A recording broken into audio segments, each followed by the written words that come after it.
জাতীয় সংসদ নির্বাচনে এনসিপির নরসিংদীর ২ আসনে মনোনীত প্রার্থী সরওয়ার তুষারের দেয়া এক ফেসবুক পোস্টে বেরিয়ে এলো কিছু চাঞ্চল্যকর তথ্য।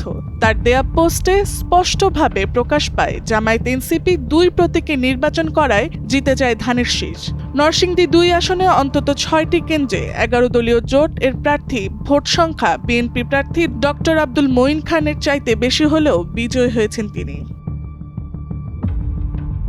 শনিবার সকালে নরসিংদী ২ আসনের এনসিপি প্রার্থী সরওয়ার তুষার তার ফেসবুকে দেয়া একটি পোস্টের মাধ্যমে নরসিংদীর ৬টি কেন্দ্রের ভোটের ফলাফলের নমুনা প্রকাশ করে এনসিপি আর দাঁড়িপাল্লার ভোট যোগ করে দেখতে বলেন। এই ৬ আসনে ভোটের যোগ করলে বোঝা যায় যে ধানের শীষের ভোটের তুলনায় জামায়াতের ভোটের সংখ্যা প্রায় দ্বিগুণ। সরওয়ার তুষার এই প্রেক্ষিতেই আমজাদ হোসেনকে সরাসরি গাদ্দার বলে আখ্যা দেন।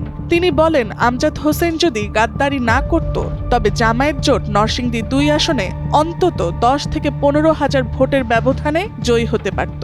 সরওয়ার তুষার পলাশবাসীর উজাড় করা ভালোবাসা পেয়েছেন, কিন্তু তারা যখন দেখেছে জামায়াত ও এনসিপি একজোটে নির্বাচন করছে না, ঠিক তখনই বিভ্রান্ত হয়ে বিএনপিকে ভোট দিয়েছে।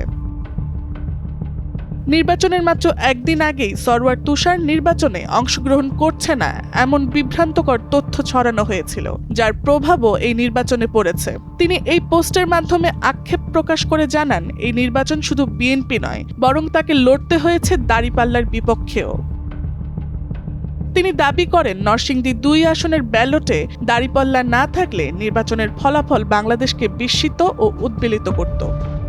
ভোট কেন্দ্রে জামায়াত ও এনসিপির নিষ্ক্রিয়তা, আলাদা ব্যালটে নির্বাচন, নানান ধরনের অপপ্রচার, এসবের পরেও বিএনপি জিতেছে মাত্র ৬,৪৫৮টি ভোটে।